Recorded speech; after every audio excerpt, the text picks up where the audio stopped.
बिस्मिल्लाहिर्रहमानिर्रहीम। अस्सलाम वालेकुम दोस्तों, आप देख रहे हैं मालूमाती तिब्बी चैनल हर्बलिस्ट टीवी 786 और मैं हूं आपका मेज़बान हकीम एस बासिर।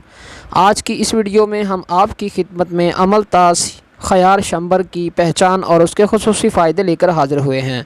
दोस्तों, अगर अभी तक आप लोगों ने हमारा चैनल सब नहीं किया तो हमारे चैनल को सब कर लें। शुरू करते हैं। सबसे पहले अमलतास के मुख्तलिफ़ नामों से।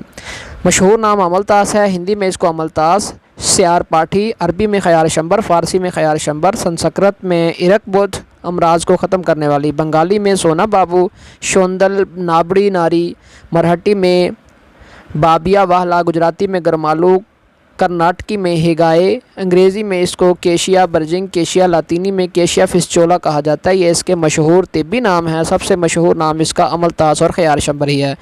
एक मशहूर दरख्त का फल है। पत्ते जामुन के पत्तों जैसे लेकिन रंग में जर्दी माइल और इससे बारीक होते हैं। फूल गुच्छों की शक्ल में पीले रंग के, फल गोल और तकरीबन 1 हाथ लंबा होता है। लंबी फली होती है। कच्चा सब्ज़ और नरम पुख्ता होकर लकड़ी की तरह सख्त हो जाता है।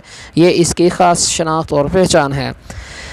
ये रंगत में स्याही माइल हो जाता है। इसके अंदर पर्दे से होते हैं और इसके अंदर बीज होते हैं। यही पर्दे स्याह रंग का गुद्दा होते हैं। दवा में यही गुद्दा और बीज इस्तेमाल किया जाता है। इसका जायका मीठा मगर बदमज़ा और कदरे बदबूदार होता है। इसके फ़वाइद: मगज़ अमलतास को हमेशा सख्त किस्म के वर्मों, ख़ास तौर पर हलक की सोजन और खुन्नाक के लिए इस्तेमाल कराते हैं। जुलाब लाने वाला होने की वजह से मुनासिब दवाओं के साथ हर खिल्लत को दस्तों से के ज़रिए से खारिज करता है। इससे बगैर किसी तकलीफ़ के दस्त लाए जाते हैं।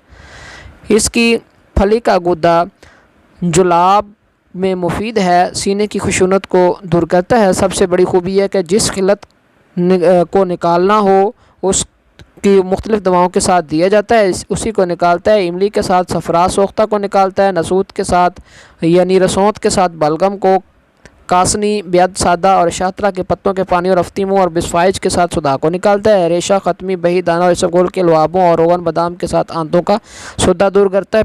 पेचश और मरोड़ को भी नाफे है। दवाई ख़यार शंबर का नुस्खा यह है। ये दाफ़े कब्ज़ और पुराने साल के लिए गुद्दा अमलतास 50 ग्राम, सना मक्की 20 ग्राम, अंजीर वलायती 4 अदद, सफ़ूफ़े किशनीस, सफ़ूफ़े इलायची खुर्द हर एक 5 ग्राम, मलट्ठी छिली हुई कूटी हुई 20 ग्राम, इमली 20 ग्राम, आलू बुखारा 5 दाना, साबुत बिया को 1.5 किलो पानी में डालकर नहायत नरम आग पर रखें हत्ता के करीब 2-2.5 घंटे तक पकने पर सिर्फ निस्फ पानी खुश्क हो जाए। फिर इसको छान लें और हस्बे ज़रूरत इसको कूज़ा मिश्री मिलाकर मीठा कर लें और आप इसको इस्तेमाल में लाएँ। ये 2-3-4 चम्मच।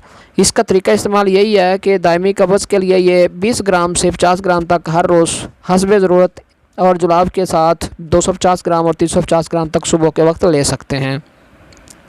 लहू के ख़यार शंबर तैयार करने का तरीका है कि मगज़ फ़लोस ख़यार शंबर 140 ग्राम, लसूड़ियाँ 200 अदद, मवेज़ मनक्का 100 अदद, लुआब, बीज कता, अलसी के बीज 40 ग्राम। तमाम अदविया को पानी में तर रखें और जोश देकर छान लें और चीनी सफ़ेद 1 किलो में हल करके कवाम दुरुस्त करके लहूक तैयार करें। ये लहूक जो है वो सांस की तंगी और बलगमी दमा को मुफीद है। बलगम को खारिज करता है। नमूनिया और खांसी में नाफिज है। डब्बा अतफ़ाल में भी कारआमद है। और अगर गैस्ट्रिक अल्सर में कोई शख्स परेशान हो तो इसको अर्क सौंफ या कोई मुनासिब अर्क के साथ इस्तेमाल करें। बेहद नफ़ा बख्श चीज़ है और साथ ही कब्ज़ कुशा और वर्म को दूर करती है। मज़कूरा फ़वाइद के पेश नज़र हस्बे ज़ैल नुस्खा भी इस्तेमाल करें, इंशाअल्लाह बेहद सूदमंद पाएंगे। इस लहूक को दिन में 3 बार चमचा करके इस्तेमाल कर सकते हैं। खुन्नाक के लिए गिरी अमलतास 15 ग्राम को 500 ग्राम पानी में भिगोकर मल छानकर नीम गर्म पानी से गरारे करवाएं और खुन्नाक के लिए यह नहायत ही मुफीद है। दीगर 40 ग्राम एक और नुस्खा आपकी खिदमत में कर देते हैं। 40 ग्राम मगज़ अमलतास को गर्म पानी में भिगोकर मल छानकर रोगन बादाम 5 ग्राम और मिश्री 20 ग्राम मिलाकर नीम गर्म पानी पिलाना, ये मुफीद ख्याल किया जाता है। अमलतास और ख़यार शंबर की पहचान और खुसूसी फ़वाइद आपके गोश गुजार किए। उम्मीद करते हैं कि आज की ये वीडियो आपको अच्छी लगी होगी। अगर अच्छी लगी तो लाइक और शेयर करें।